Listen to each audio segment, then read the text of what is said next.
Críticas teológicas respeitosas podem ser enquadradas como abuso de direito? Bom, eu sou Michel Augusto, tenho formação na área de teologia e direito. Você está no canal Augusto e Augusto Advocacia e Consultoria. Você pode se inscrever nesse canal, deixar o seu like, ativar o sino para você receber as notificações. Vamos lá então? Meu relatório é baseado em duas partes, uma parte teológica e uma parte jurídica. Na parte teológica eu vou tratar da história da liberdade de expressão religiosa, e na parte jurídica eu vou tratar das questões constitucionais e a aplicação da Constituição no Código Civil, especialmente no artigo 187, que trata do abuso do direito, ok? Vamos lá, então. Eu usei algumas bibliografias fundamentais. Lógico, a palavra de Deus é a, é a base da minha atuação e eu estou aqui para mostrar para vocês uma edição da Bíblia de Genebra 1560.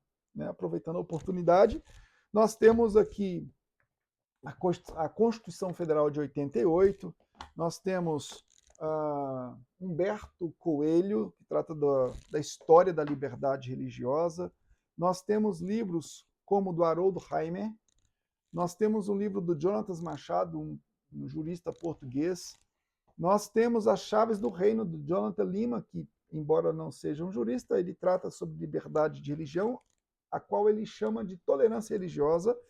Nós temos essa obra, que é uma coletânea de artigos com colaboradores, por exemplo, Ives Gandra Martins, Liberdade Religiosa e Liberdade de Expressão.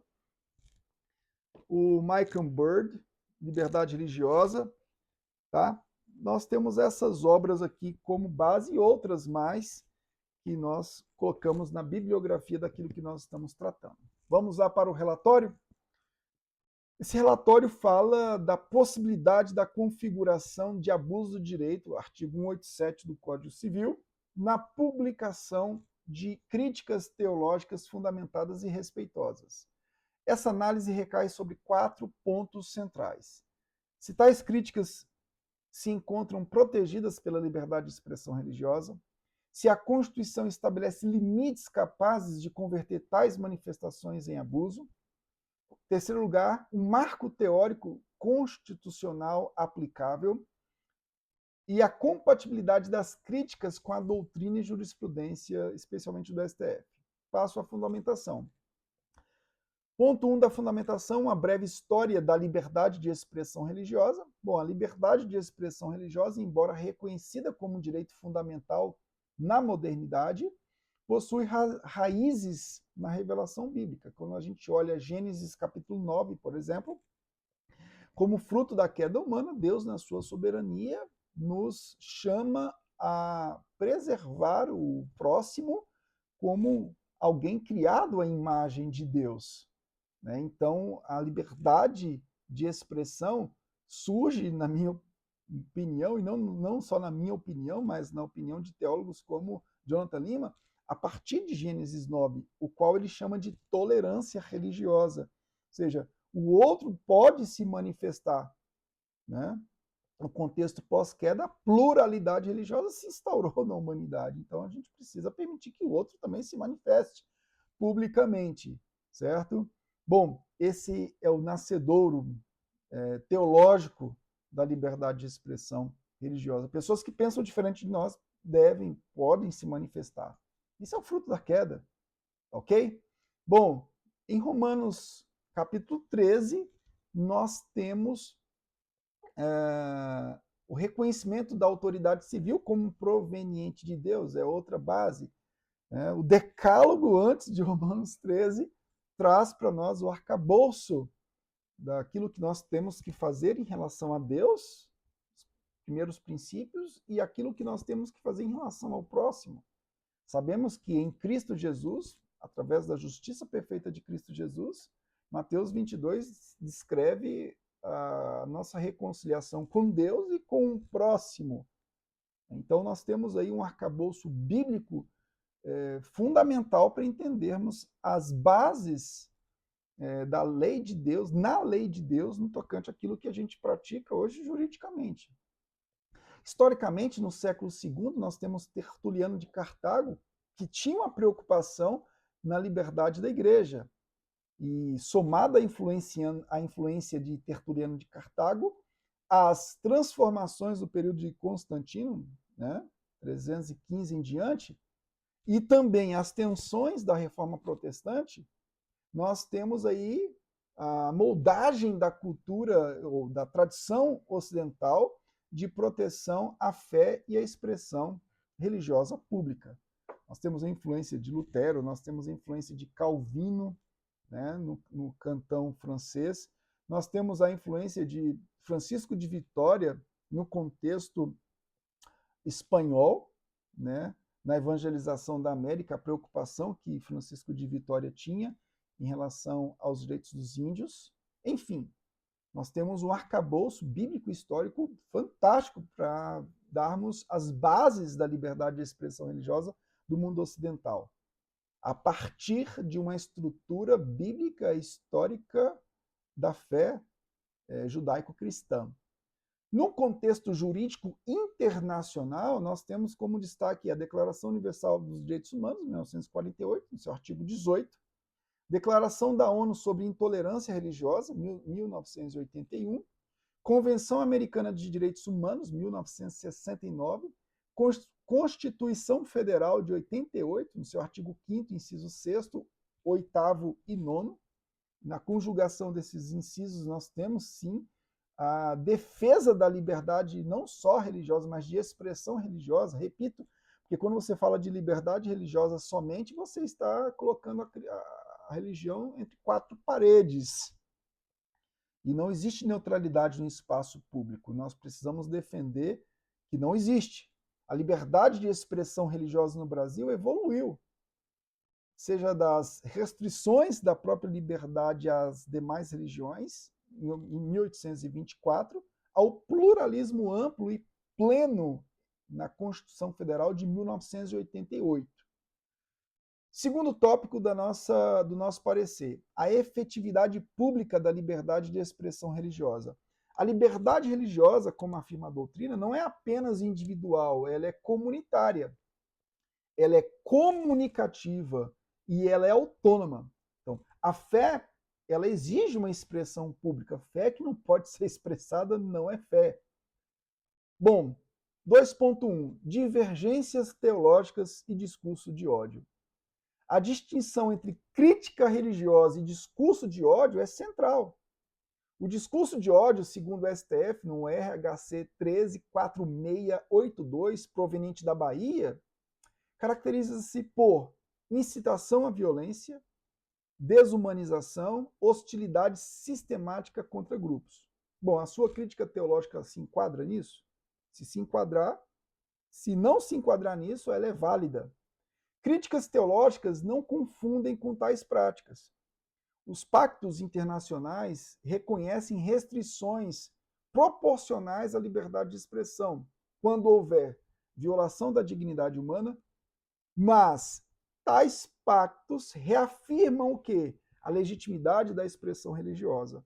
E o Brasil aderiu aos pactos que eu acabei de citar outrora e inseriu esses pactos em artigos determinados no nosso ordenamento jurídico brasileiro.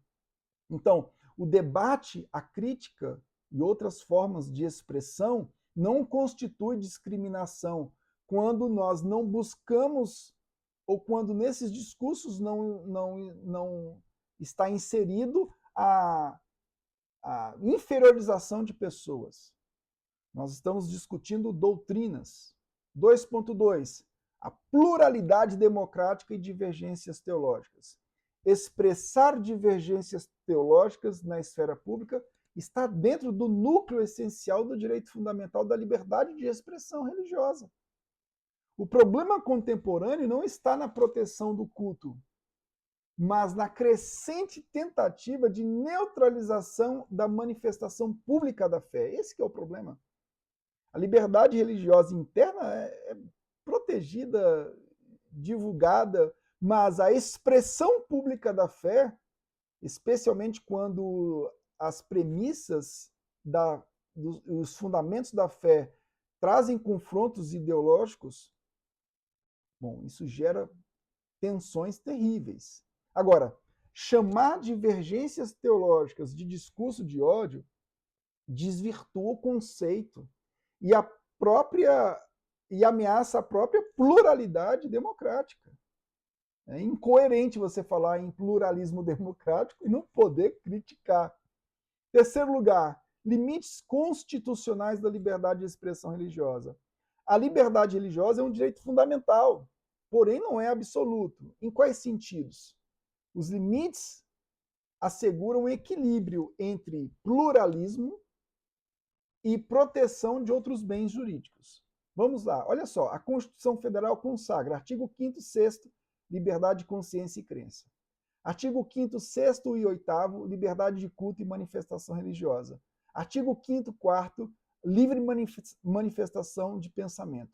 Artigo 206, inciso 2 e 3, liberdade de ensino, de pesquisa e divulgação.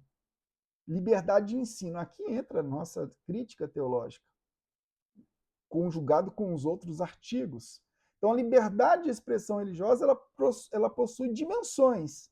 Uma dimensão interna, crer, não crer, mudar de crença, cultuar internamente, e uma dimensão externa, manifestar a crença, ensinar doutrina, criticar doutrinas alheias. Então, a crítica teológica ela possui essa parte estrutural na dimensão externa da fé. Vamos lá. 3.1, principais limites constitucionais. 1. Dignidade da pessoa humana, artigo 1º, inciso 3º, ou seja, nenhuma manifestação religiosa pode violar a dignidade. Mesmo que o direito ocidental, moderno, não reconheça que isso aqui tem uma origem lá em Gênesis capítulo 9, a gente sabe que num período pós-queda, Deus, na sua soberania, resguardou as relações.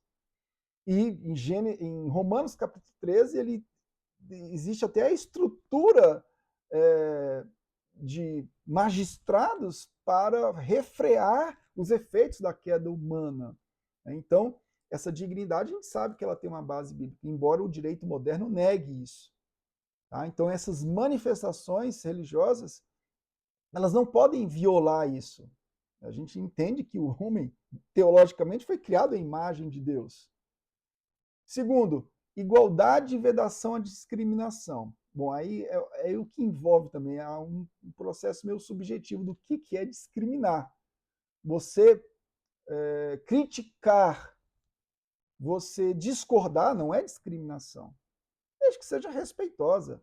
Artigo 5º, caput e demais incisos vai trabalhar a liberdade de expressão religiosa, não protegendo discursos discriminatórios, incitação ao preconceito e inferiorização de grupos, né, que no contexto jurídico moderno chama de grupos minoritários. Bom, aqui vem umas questões subjetivas, claro que sim, mas nós entendemos que, para nós, a discriminação seria o tratar com desprezo e tratar de uma forma que humilha, né? De uma forma que a discriminação aqui seria violação do respeito, da dignidade. Então, quando a gente critica, por exemplo, um grupo liberal que defende a bandeira woke, nós não vamos deixar de criticar, porque nós não acreditamos nisso. Agora, a gente não vai tripudiar também. Né? Eu acho que a crítica tem que ser respeitosa. Tá? No STF, por exemplo, nós temos o HC 82424, proveniente do Rio Grande do Sul, que distinguiu claramente crítica é protegida, discurso de ódio não é. Tá? O Estado, no artigo 19, inciso 1 da Constituição Federal, ao mesmo tempo que não impõe regras, não favorece cultos. Ao mesmo tempo que não impede manifestações religiosas legítimas, também garante um ambiente para o debate teológico no contexto da democracia. Tá? E aí vem o artigo 227 da Constituição Federal sobre a proteção da infância e adolescência, seja, práticas ou discursos que coloquem menores em riscos, podem ser limitados. Direito à vida, saúde e integridade física, manifestações religiosas não podem justificar condutas que coloquem em risco esses bens jurídicos. Ordem pública e paz social, ou seja, atos religiosos, não podem perturbar a segurança e ordem. Mesmo isso depõe muito contra o próprio evangelho, não é verdade? Propagar o evangelho não é sair destruindo, quebrando uma imagem de santo de uma religião contrária, enfim, né? Artigo 187 do Código Civil, que trata do abuso do direito. Diz assim: também comete ato ilícito o titular de um direito que, ao exercê-lo, excede manifestamente os limites impostos pelo seu fim econômico ou social, pela boa-fé ou pelos bons costumes. Então, quando a liberdade de expressão religiosa é exercida de modo excessivo, ou seja, desprezando, ignorando, agindo sem limites em relação ao outro, né? Enfim, há uma questão subjetiva aí, mas vamos tratar dessa forma. De forma antiética, com intenção lesiva, violando boa-fé ou bons costumes, aí você perde a proteção constitucional. Então, em quarto lugar, a crítica teológica como manifestação teológica é protegida. Ela é uma expressão legítima de fé, parte da liberdade teológica, acadêmica, né? Essencial ao pluralismo democrático e protegida pela Constituição. O STF reconhece que figuras públicas estão sujeitas a maior escrutínio, RE 511-961. Agora, é claro que se em algum momento alguma lei fosse redigida que nos restringisse completamente, a gente teria que entrar, infelizmente, num processo de desobediência civil, porque a nossa fé está acima da lei, ok? Mas, pelo que nós estamos vendo aqui no arcabouço jurídico, você tem como argumentar ainda com base na lei a sua ação de expressão religiosa, ok? Então, críticas a doutrinas, a liturgia, práticas pastorais e interpretações não configuram abuso de direito. Em quinto e último lugar, o abuso de direito, quando existe e quando não existe. O artigo 187, que eu citei do Código Civil, define abuso como o exercício de um direito que exceda limites da boa-fé, finalidade social ou bons costumes. Então, quando pode haver abuso? Discurso de ódio, injúria, calúnia, difamação, perseguição digital, stalking, né? Humilhação ou escárnio pessoal. Você não vai fazer isso, né? A gente não tem para que fazer isso. O evangelho não nos leva a proclamar dessa forma. Temos que proclamar com vigor, com força do Espírito Santo, mas não precisamos agir dessa forma e Deus também não quer isso da gente. Quando não há abuso, críticas teológicas respeitosas, fundamentadas e direcionadas a ideias e não a pessoas. É claro, críticas teológicas respeitosas dentro do contexto da proclamação. Nós não iremos agir politicamente correto, nós iremos proclamar com força e vigor do Senhor. À vista da análise doutrinária, histórica, bíblica, constitucional e jurisprudencial, eu concluo dizendo: críticas teológicas respeitosas, mesmo firmes, não configuram abuso de direito, pois se inserem no núcleo protegido de liberdade de expressão religiosa. O ordenamento jurídico assegura pleno espaço para divergências doutrinárias e debates de todas as espécies, inclusive debates teológicos. O abuso só ocorre em hipóteses extremas que eu citei acima. Permanece plenamente legítimo e constitucional o exercício da crítica teológica pública, desde que respeitada a dignidade da pessoa humana. E a gente sabe que, teologicamente, isso vem lá do capítulo 9 de Gênesis. Hoje, essa dignidade da pessoa humana é trabalhada de uma forma ampla que envolve conceitos ideológicos que a gente às vezes discorda, mas a gente respeita os limites de atuação nesses choques de princípios que existem no espaço público. Ok? Bom, espero ter ajudado você de alguma forma. Não se esqueça de se inscrever no canal e ativar o sino para você receber as notificações. Aqui nesse canal nós temos Clube do Livro do Jurista Cristão, mentoria para juristas cristãos, mentorias. Nós temos usado uma base bíblica e também buscado fundamentos no neocalvinismo, holandês para discutir bastante as questões teológicas e jurídicas de espaço público e espaço privado. Eu sou Michel Augusto e eu agradeço a sua participação. Fique com Deus. Tchau, tchau.